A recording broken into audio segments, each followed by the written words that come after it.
దేవుని వాక్యాన్ని చదువుకుందాం. దయచేసి చూడండి. మత్తయి సువార్త 14వ అధ్యాయము. మత్తయి సువార్త 14వ అధ్యాయము 14వ వచనాన్ని చదువుకుందాం. ఆయన వచ్చి ఆ గొప్ప శన సమూహమును చూసి వారి మీద కనికరపడి వారిలో రోగులైన వారిని స్వస్థపరిచెను. దేవుడు ఈ మాటలు మన కొరకు దీవించుగాక. ప్రియులారా, గమనించండి. ఈ రాత్రికాల వేళ దైవ గ్రంథంలో దేవుని వాక్యాన్ని మనం చదువుకున్నాం. ఆయన వచ్చి ఆ గొప్ప జన సమూహమును చూసి వారి మీద కనికరపడి వారిలో రోగులైన వారిని స్వస్థపరిచెను అని మనం చూస్తూ ఉన్నాం. ప్రభు అయినటువంటి యేసు మానవులను ప్రేమించి మానవ మాతృలైనటువంటి ప్రజలను తన రాజ్యానికి చేర్చటానికి ఆయన విడిచిపెట్టకూడని భాగ్యాన్ని విడిచి పరలోకము నుండి ఈ లోకానికి వచ్చాడు. వచ్చి ఆయన ప్రయాణం చేస్తూ ఉన్నాడు. 13వ వచనంలో యేసు ఆ సంగతి విని ధోని ఎక్కి అక్కడ నుండి అరణ్య ప్రదేశమునకు ఏకాంతముగా వెళ్ళెను. జన సమూహములు ఆ సంగతి విని పట్టణముల నుండి కాలినడకన ఆయన వెంట వెళ్ళిరి. పట్టణముల నుండి ఆయా ప్రదేశముల నుండి కాలినడక మీద ఆయన వెంట జనసమూహం నడుస్తూ ఉన్నారు. అయితే ప్రభువు 14వ వచనంలో ఆయన గొప్ప జనసమూహమును చూసి వారి మీద కనికరపడి వారిలో రోగులైన వారిని దేవుడు ఏం చేశాడంట? స్వస్థపరిచెను అని చూస్తున్నా. అయితే దేవుడు వారి మీద కనికరపడడం, వారికి సహాయం చేయడం మనం గమనిస్తూ ఉన్నాం. వారిని చూసి వారి మీద కనికరపడి వారి బలహీనతలను బాగు చేసిన వాడు. అయితే 13వ అధ్యాయం 35వ వచనంలో మనం గమనిస్తే జనసమూహములకు ఉపమాన రీతిగా బోధించెను, ఉపమానము లేకుండా వారికి ఏమీ బోధించలేదు అని రాయబడింది. వాళ్ళకి ఆ జనసమూహానికి ఉపమాన రీతిగా బోధిస్తూ ఉపమానము లేకుండా వారికి ఏమీ బోధించలేదు అనే విషయాలను గుర్తు చేస్తున్నాడు. అయితే ఈ ఉపమానాలు వారికి అనేకమైనవి ప్రభు బోధిస్తూ వచ్చాడు. పరలోక రాజ్యము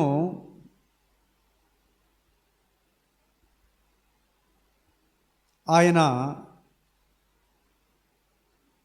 పోలుస్తూ ఉన్నాడు 45వ వచనంలో. మరియు పరలోక రాజ్యము మంచి ముత్యముతో కొన వెతుకుచున్న వర్తకుని పోలి ఉన్నది అని సెలవిస్తూ ఉన్నాడు. ఇలాగ పరలోక రాజ్యాన్ని గురించి ఆయన ఉపమాన రీతిగా అనేక సంగతులు వారికి బోధిస్తూ ఉపమానం లేకుండా ఏం చెప్పలేదు. వారి మీద కనికరాన్ని చూపాడు. కనికరం లేని ప్రజల మీద ఏం చూపించాడు? కనికరం చూపించాడు, దయ చూపించాడు, రోగులైన వారిని స్వస్థపరిచాడు. ఆయన ఉపమానము లేకుండా వారికి ఏమీ బోధించలేదు. ఆయన ఇక్కడ మనం గమనించినట్లయితే ఈ 13వ అధ్యాయంలో మనము 18వ వచనము నుంచి చూస్తే విత్తువాన్ని గూర్చిన ఉపమాన భావము వినుడి. ఎవడైనా రాజ్యమును గూర్చి వాక్యము వినియు గ్రహింపక ఉండగా దుష్టుడు వచ్చి వాని హృదయములోనిది విత్తబడిన దాన్ని వెత్తుకొని పోవును. త్రోవ పక్కన విత్తబడిన వాడు వీడే అని చెప్తాను. విత్తబడినటువంటి త్రోవ పక్కన విత్తబడిన విత్తనం ఎవరు అంటే వానికి పరలోక రాజ్యం గురించి బోధించబడిన తర్వాత వారి హృదయంలో విత్తబడినది వెత్తుకొని పోవు త్రోవ పక్కన పడిన విత్తనం వీడే. వారి హృదయంలోనిది సాతాను వెత్తుకొని పోవడం. అయితే 21వ వచనంలో అయితే అతనిలో వేరు లేనందున అతడు కొంతకాలము నిలుచును గాని వాక్యము నిమిత్తము శ్రమయైన హింసను కలగగానే అభ్యంతరపడును. ఇలాగూ దేవుని సన్నిధిని బట్టి వానికి శ్రమ కానీ ఇబ్బంది కానీ వస్తే దేవుని వాక్యము నిమిత్తం ఇబ్బందులు పడతాడు. ఇలాగూ ఇది రాతి నేల మీద పడిన విత్తనం, వేరు లేనందున కొంతకాలమే దేవునిలో ఉంటాడు. కాబట్టి ఇలాగూ ప్రభువు చెప్తూ వచ్చాడు. మొండ్ల పొదల్లో పడిన విత్తనాన్ని గురించి చెప్పాడు. ధనమోసం వలన, అవివేక విచారం వలన వాక్యము లేకుండా అణిచివేయబడతాడు, నిష్ఫలుడవుతాడు అని చెప్పాడు. అలాగనే మంచి నేలన పడిన విత్తనము నూరంతల ఫలాన్ని ఇస్తుంది అని చెప్పటం జరిగింది. అలాగైతే ఇలాగూ ప్రభు బోధిస్తూ వారికి అర్థవంతంగా తెలియజేస్తూ పరలోకాన్ని గురించి, దేవుని వాక్యాన్ని గురించి, ఎలాగ నడుచుకోవాలో, ఎలాగ జీవించాలో, ఎలాగ ఎదగాలో, ఎలాగా ఉంటున్నారో ఇవి చెప్తూ వచ్చాడు. అయితే ఆ గొప్ప జనసమూహమును చూసి ప్రభు కనికరపడడం, ఆయన కనికరం కలిగిన దేవుడు, దయాదాక్షిణ్యములు కలిగిన దేవుడు. ఆయన వారి పట్ల చూపినటువంటి ప్రేమ అపరిమితమైనది.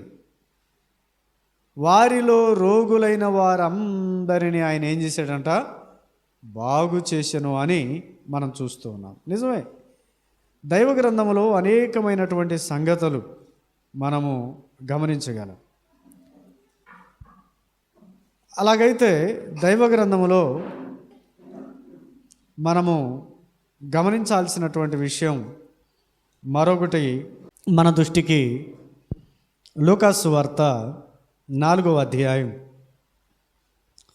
14వ వచనం. అప్పుడు యేసు ఆత్మబలముతో గలిలయకు తిరిగి వెళ్ళెను. ఆయన గూర్చిన సమాచారం ఆ ప్రదేశం అంతటను వ్యాపించెను. ఆయన అందరి చేత ఘనత నొంది వారి సమాజ మందిరములలో బోధించుచూ వచ్చెను. జనసమూహమును చూసి ఆయన కనికరపడ్డాడు. ఇక్కడ సమాజ మందిరాలలో బోధిస్తూ ఆత్మబలము చేత ఆయన బోధిస్తూ ఉన్నాడు. అయితే 18వ వచనంలో మనం చూస్తే, ప్రభు ఆత్మ నా మీద ఉన్నది, పేదలకు సువార్త ప్రకటించుటకై ఆయన నన్ను అభిషేకించెను, చెరలోనున్న వారిని విడుదలను, గ్రుడ్డివారికి చూపును కలుగునని ప్రకటించుటకును, నలిగిన వారిని విడిపించుటకును, ప్రభు వితవత్సరమును ప్రకటించుటకును ఆయన నన్ను పంపి ఉన్నాడు అని. నలిగిన వారిని, అలాగనే చెరలో ఉన్నవారికి, గుడ్డివారికి దేవుని సువార్తను ప్రకటించటానికి ప్రభువు ఈ లోకానికి పంపించబడ్డాడు. 22వ వచనం చూస్తే, అప్పుడందరూ ఆయన గూర్చి సాక్ష్యం ఇచ్చుచు ఆయన నోట నుండి వచ్చిన దయగల మాటలు ఆశ్చర్యపడిరి. ఆయన నోటి నుంచి ఏమొచ్చినాయి అంట? దయగలిగిన మాటలు. నువ్వు దయించకపోతే ఎవరు దయించగలరు? నీవు సహాయం చేయకపోతే ఎవరు సహాయం చేయగలరు? నీవు ఆదరించకపోతే ఎవరు ఆదరించగలరు? నీవు తోడుండకపోతే ఎవరు ఉండగలరు? నిజమే, ఆయనే మనకి తోడు సహాయముగా ఉన్నాడు. కాబట్టి అందుకు నేను పంపించబడ్డాను. కాబట్టి ఆయన ఆ గొప్ప జనసమూహం మీద కనికరపడ్డాడు. ఇక్కడ మనం చూస్తే నేను ఎందుకు పంపించబడ్డానో ఆ విషయాలన్నిటినీ ఇక్కడ ఆయన ఆత్మబలము చేత నింపబడి యెషయా గ్రంథము ఆయనకి ఇవ్వబడినప్పుడు, ప్రభు ఆత్మ నా మీద ఉన్నది, పేదలకు సువార్త ప్రకటించుటకు. ఎవరికంట? పేదలకు సువార్త ప్రకటించటానికి. ప్రియులారా గమనించండి, ప్రభు పరిశుద్ధులైన దేవుని పిల్లలను ప్రత్యేకపరిచి తన రాజ్య వారసులుగా ఉండడానికి ఆయన నోట నుండి దయగల మాటలు ప్రకటిస్తూ ఉంటే ప్రజలు ఆశ్చర్యపోయి, కొందరైతే అన్నారు, ఈయన యేసేపు కుమారుడు కాదా అని చెప్పుకుంటా ఉన్నారు. ఏమంటున్నారు? అరే, ఈయన యేసేపు కుమారుడే, మరీకి పుట్టినవాడే, ఇతని సహోదరులు ఉన్నారే, సహోదరులు ఉన్నారే, ఇంత పాండిత్యం ఇక్కడికి ఎక్కడి నుంచి వచ్చింది? ఇలాగ దయగలిగి మాట్లాడుతున్నాడు, ఈయన అందరి మీద కనికరపడి రోగులైన వారిని బాగు చేస్తున్నాడు. ఇంకా ఈయనకు భూమి మీద ఏమి ఇవ్వబడిందంట? సర్వాధికారం ఇవ్వబడింది. ఏమి ఇవ్వబడింది? భూమి మీద ఆయనకి సర్వాధికారం ఇవ్వబడింది. లూకాసు వార్త 19వ అధ్యాయం 10వ వచనంలో, నశించిన దానిని వెతకి రక్షించడానికి మనుష్య కుమారుడుగా ఆయన ఈ లోకానికి వచ్చాడు అని దైవ గ్రంథంలో మనం చూస్తూ ఉన్నాం. కాబట్టి ఆయన నోట నుండి దయగలిగిన మాటలను మనం చూస్తున్నాం. ఆయన కనికరపడిన వాడిగా చూస్తున్నాం. ఆయన రోగులైన వారి మీద ఆయన ఏం చేశాడు? కనికరపడి బాగు చేశాడు. అయితే ప్రజలకు ఆయన చెప్తూ ఉన్నాడు. చూడండి, లూకాసు వార్త 6వ అధ్యాయంలో 6వ అధ్యాయం 20వ వచనం. అంతటా ఆయన తన శిష్యుల తట్టు పారచూసి ఇట్లనెను, బేదలైన మీరు ధన్యులు, దేవుని రాజ్యము మీది. ఎవరంట? బేదలకు సువార్త ప్రకటించడానికి వచ్చాడు. బేదలైన మీరు ధన్యులు. ఎందుకు? దేవుని రాజ్యం మీది. ఒకవేళ మీరు ప్రభువుని నమ్ముకున్నారు, బేదలకు సువార్త ప్రకటించటానికి, నశించి నిత్య నరకానికి వెళ్లకుండా ఆయన పరలోకము నుండి భూలోకానికి తనను తాను తగ్గించుకునే రిక్తునిగా వారి వద్దకు వచ్చాడు. 21వ వచనంలో అంటున్నాడు, ఇప్పుడు ఆకలి కొనుచున్న మీరు ధన్యులు, మీరు తృప్తిపరచబడుచురు. ఇప్పుడు ఏడ్చుచున్న మీరు ధన్యులు, మీరు నవ్వెదరు. ఏడిస్తే మీకేముందంట? నవ్వు ఉంది. మత్తయి సువార్త 5:11లో నా నామము నిమిత్తము మిమ్మలను ఎవరైనా హింసించి నిందిస్తే సంతోషించి ఆనందించి గంతులు వేయండి. సంతోషించండి, ఆనందించండి, నా నామము నిమిత్తం. అలాగైతే బేదలైన మీరు ధన్యులు, దేవుని రాజ్యము వారిది. ఇప్పుడు ఆకలి కొనుచున్న మీరు ధన్యులు, మీరు తృప్తిపరచబడుదురు. ఇప్పుడు ఏడ్చుచున్న మీరు ధన్యులు, మీరు నవ్వెదరు. మీరేం చేస్తారంట? ప్రభు అది ఇస్తాడు మనకి. ఆనాడు బబులోను దేశం నుంచి తిరిగి వచ్చిన ఇశ్రాయేలీయులు అన్నారు, మేము కలగనిన వాని వలె ఉన్నాము, మా నోటి నిండా నవ్వు ఉండేను. మా నోటి నిండా ఏముందంట? అసలు ఎలాగొచ్చాము, ఎలా విడిపించబడ్డాము, ఇది ఆశ్చర్యంగా ఉంది. మా నోటి నిండా ఏముందంట? నవ్వు ఉండేను. కాబట్టి ఈ విషయాలను మనము జాగ్రత్తగా ఆలోచన చేసినట్లయితే, మీరు ఏడుస్తున్నారా? మీరు ధన్యులు, మీరు నవ్వుతారు ఒకరోజు. ఆయన కన్నీటిని నాట్యంగా మారుస్తాడు. కన్నీటిని ఏం చేస్తాడంట?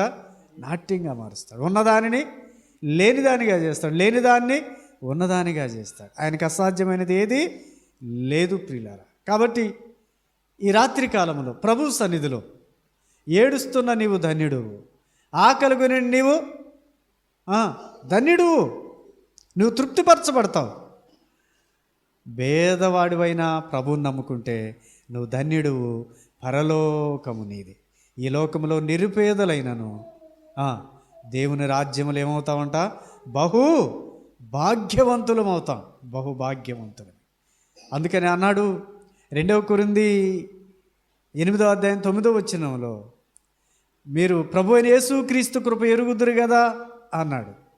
ఆయన ధనవంతుడై ఉండి తన దారిద్ర్యం వలన మీరు ధనవంతులు కావాలనని మీ నిమిత్తము దరిద్రుడిగా ఆయన ఈ లోకంలో జన్మించాడు. ఆయన దారిద్రత వలన మనం ధనవంతులు. అందుకని ఇక్కడ అంటున్నాడు, భేదలైన మీరు ధన్యులు, పరలోకము వారిదే.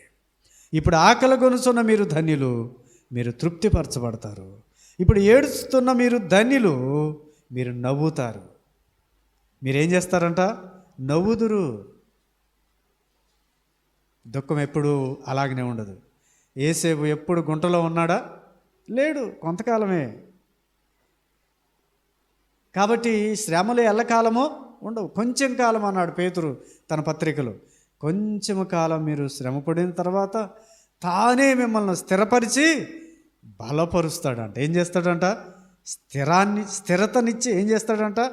బలపరుస్తాడు. కొంచెం కాలం. ఎంతకాలం అంట? కొంచెం కాలం. చూస్తారా?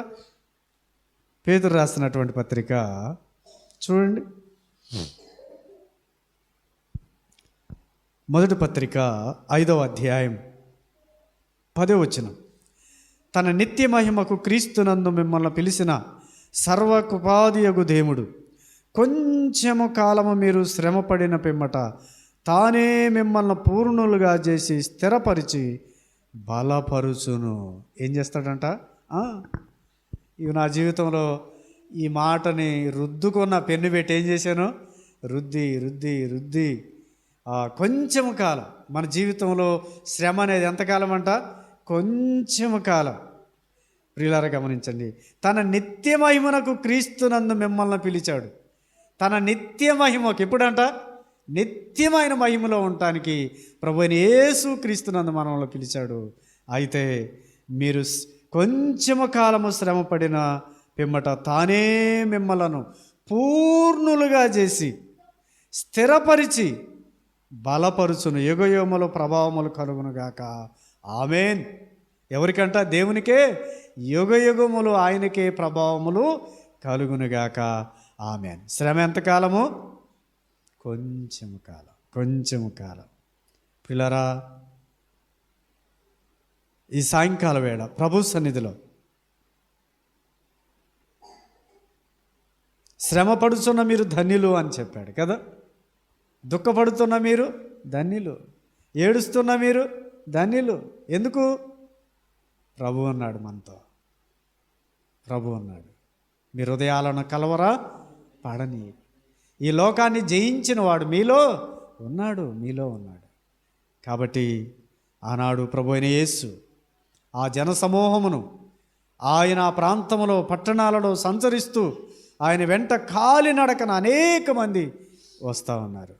నేడు మనం దేవుని సన్నిధిలో కూర్చోలేకపోతున్నాం, దేవుని సన్నిధికి రాలేకపోతున్నాం, దేవుని మాటలు వినలేకపోతున్నాం, ప్రభువుతో సహవాసం చేయలేకపోతున్నాం. ఆ యొక్క ప్రజలు సమూహాన్ని ప్రభువు చూసి ఏమన్నాడు? కాపరలేని గొర్రెల వలె ఉన్నారు. ఎట్లా ఉన్నారంటే వీళ్ళు కాపరలేని గొర్రెల వలె ఉన్నారు అని వారి మీద ఆయన కనికర పడ్డాడు. ఏమడ్డాడు? కనికరపడ్డాడు. కనికరపడి వారిలో రోగులైన వారిని ఏం చేశాడు? ఆయన బాగు చేశాడు, స్వస్థపరిచాడు. అలాగనే మనం దేవుని సన్నిధికి వచ్చినప్పుడు ఆయన మనల్ని చూస్తాడు, మన అవసరతలన్నీ ఆయన ఏం చేస్తాడు? తీరుస్తాడు. తప్పకుండా మన సంఘటనలన్నింటినీ కుదురుస్తాడు. మనతో ఆయన నిబంధన చేసినవాడు.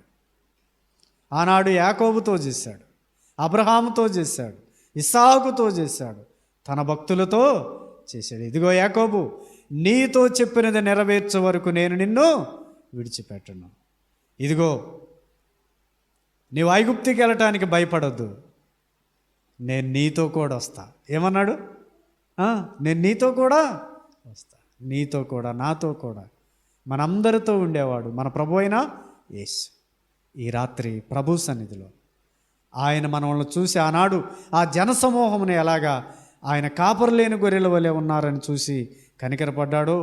ఆయన ఆ జనసమూహమును చూసి వారి మీద కనికరపడి రోగులైన వారిని ఎలాగ బాగు చేశాడో మన అవసరత అంతా ఆయనకి తెలుసు. మన సంఘటనలన్నింటినీ కుదుర్చేవాడు మన ప్రభు అయిన యేసు మనకున్నాడు అన్న సత్యాన్ని గుర్తెరిగి ప్రభు సన్నిధిలో ముందుకు కొనసాగుదాం. అటు కృప పరిశుద్ధాత్మ దేవుడు సహాయం చేయనుగాక. ప్రార్థన చేసుకుందాం. పరిశుద్ధుడైన మా ప్రియ పరలోకపు తండ్రి, గారి సర్వశక్తిమంతుడా మీకు వందనాలు నాయన. ఈ రాత్రి నాయన మీ గ్రంథంలో నుంచి మాతో మాట్లాడుతూ వచ్చారు. వాస్తవంగా మా హృదయాలను కదిలించారు, మాతో మాట్లాడారు. ఆనాడు జనసమూహమును చూసి అలాగా కనికరపడ్డారు నాయన. ఈ రాత్రి మమ్మల్ని చూసి మీరు కనికరపడి నాయన, ఏడుస్తున్న మీరు ధన్యులు నవ్వుతారు, దుఃఖపడుతున్న మీరు ధన్యులు పరలోకం మీది నాయన, ఏడుస్తున్న మీరు నవ్వుతారు అని చెప్పారు. కాబట్టి ఆకలిగొలిని మీరు తృప్తిపరచబడతారు అని చెప్పారు. కాబట్టి నాయన మీరు మాతో ఉన్నారు. మా ఆకలి, మా కష్టం, మా ఆర్థికం, మా ఇబ్బంది నాయన అన్నీ మీరు చూస్తున్నారు. కాబట్టి ప్రభువా, ఈ రాత్రి చేరి వచ్చిన బిడ్డలను దీవించండి. 10th క్లాస్ ఎగ్జామ్స్ జరుగుతూ ఉన్నాయి. అలాగని ఇంటర్మీడియట్ తండ్రి చివరికి వచ్చారు. బీటెక్ వాళ్ళ కొరకు నాయన, బలహీనలైన వారి కొరకు, హాస్పిటల్లో దిక్కులేని వారి కొరకు, గర్భిణీ స్త్రీలు, సంటి బిడ్డల కొరకు నాయన ఓ ప్రభువా ప్రార్థన చేస్తున్నాం, కనికరించండి. దీర్ఘవ్యాధులతో బాధపడుతున్న వారి కొరకు నాయన ప్రార్థన చేస్తున్నాం. అలాగనే ఏప్రిల్ 20-21 మీటింగ్స్ ఉన్నాయి తండ్రి. అలాగనే ప్రభువా ఈ సమయంలో చేరి వచ్చిన బిడ్డలను మీ చేతులకు అప్పగిస్తూ యేసు ప్రభు నామములో ప్రార్థించి వేడుచున్నాము తండ్రి. ఆమె. అందరికి వందనాలు.